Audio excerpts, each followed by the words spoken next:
More and more, I am seeing in our community kids struggling with anxiety, poor sleep, low immune system or immunity, even inflammation right now, despite parents' best efforts to support their health.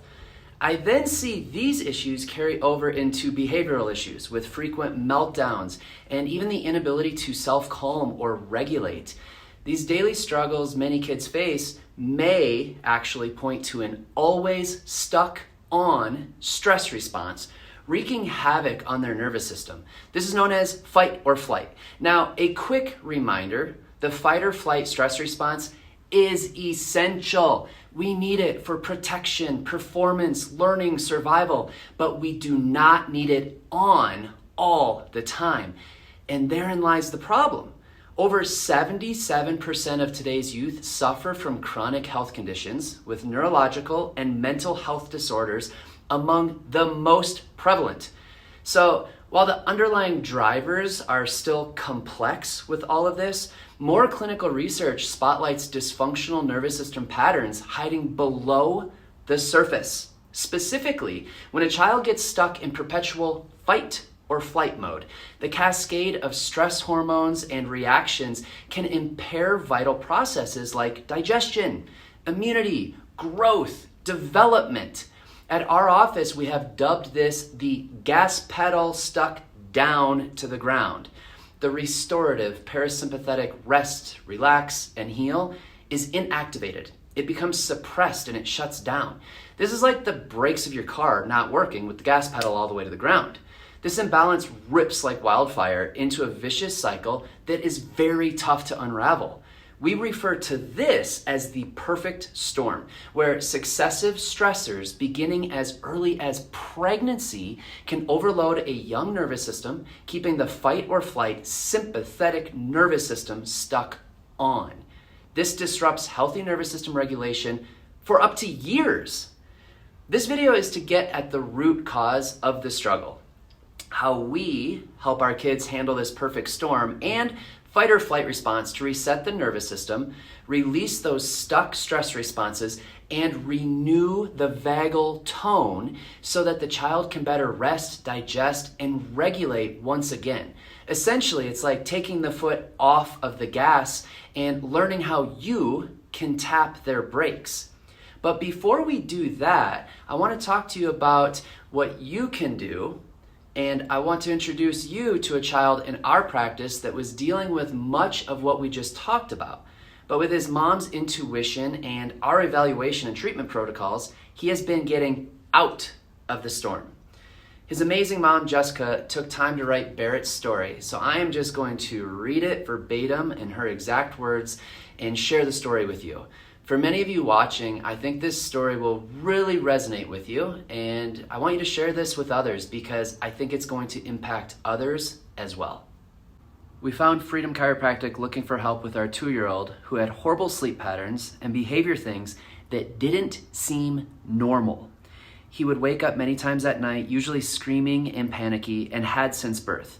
He was so restless and would flip, flop, rotate, and roll right out of a queen-size bed. We co-slept, and my husband ended up sleeping in a different bed because our son was so restless. The other thing we were looking for was help on his mood and his behavior.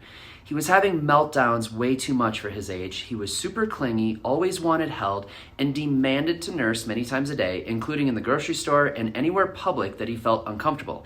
In fact, half of my first appointment with Dr. Jason, my son was on my boob. Our first adjustments were so miserable as a parent because he would scream and try to fight to get away, so we adjusted as we could. However, within 2 weeks of adjustments, he was sleeping most nights in his own bed and would only wake early in the morning to crawl into bed with me. Within a month, the meltdowns, tantrums, feeding demanding, and clinginess decreased by about 40%. Now, 5 months later, he rarely has meltdowns, only nurses to sleep, and is sleeping in his bed until about 4 a.m. or so almost every night. He even will ask to go see Dr. Jason and Dr. William when he knows he's having a rough day or knows it should be an adjustment day. He is always the first to be adjusted at his request and crawls up on the table and lays down like he's seen me and my husband do. This is huge. The child I have now is a completely different child, and it's only been a couple of months. The improvement shows in him as a whole person and on the insight scans. We are so grateful to learn that there were answers to the things I knew were not right as a mom. Massive, right there. And so now I also want to go into a little bit of his scan as well. That bottom row of 3, that's his initial scan when we first met Barrett. Above that is his new scan after only 1 month of being under chiropractic care. Number 1, that middle right there, you can see the bottom, it was chaos. It was a madhouse inside of his body. There was no regulation, no communication, and all the sensory in was coming out physically as well in meltdowns, tantrums, and not sleeping. But after only that first month, you can see the massive change in how it became more congruent on that top one. You can also see on the far right there that in the beginning, he had a big C1 atlas subluxation. C1 correlates hand in hand with the vagus nerve and vagal tone. This kid was stuck in fight or flight. Now you look at the newest one and you can see that we got rid of that C1 subluxation and everything started to calm again. We know it's calming because the very first scan, that little bullseye, he was actually getting away from midline. He was getting pretty exhausted being in fight or flight all of the time, but after that first month, you can see him move back to midline, and now we're going to work on getting him up into that green bullseye. So not only is mom and dad seeing functional changes and actual behavioral changes, we have objective evidence in pre and post scan of what's actually going on with little Barrett's nervous system. This is a massive success story, and believe me, Barrett's not the only one stuck in a state of fight or flight. So now the question is, how? How do kids get stuck in a fight or flight stress response? Here's the thing. The human nervous system toggles between activated and relaxed states. Temporary danger triggers the fight or flight cascade, which can be rapid breathing, tension, cortisol release, all of these to handle threats. But once the danger passes, the parasympathetic system signals recovery and restores balance, kind of like tapping the brakes. However, nervous system regulation suffers when stress hormones and reactions stay locked on. Cue the vagus nerve.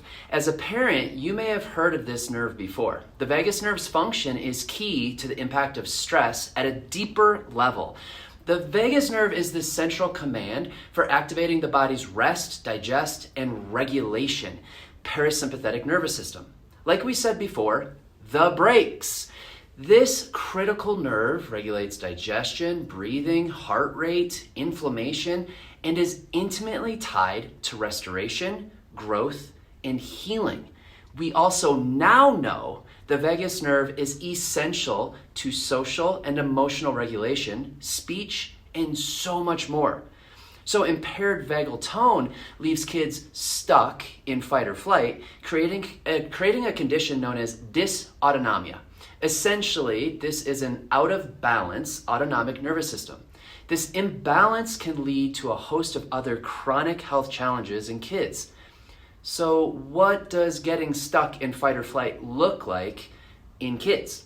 Some of the most common symptoms we see in kids first coming into our office when stuck in the perfect storm are potentially heightened anxiety, worry, and panic, frequent emotional meltdowns and outbursts, disrupted sleep and nightmares or night terrors, hyperactivity, what we call the raging bull, loss of appetite, or for some, actually overeating, increased food sensitivities, allergies, new onset of headaches and body aches, overreactions to minor frustrations, again, outbursts or meltdowns, poor focus and concentration troubles, frequent illnesses and decreased immunity, persistent fatigue as the child gets older, growth and development delays. It is amazing and kind of scary to learn how much impact stuck in fight or flight or lack of vagal tone can actually have on your child's body or on you. So what can be done and what needs to be done?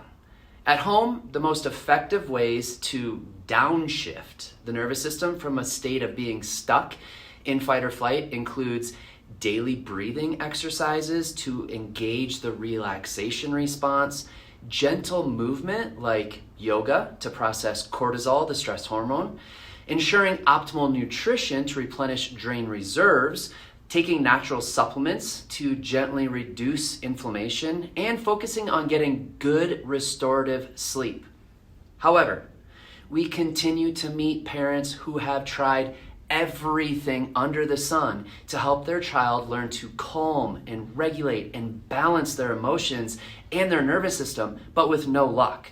In most cases of a stuck on fight or flight nervous system, the first essential step in reactivating the parasympathetic nervous system and vagal tone is seeking out neurologically focused chiropractic care, just like Jessica did for little Barrett.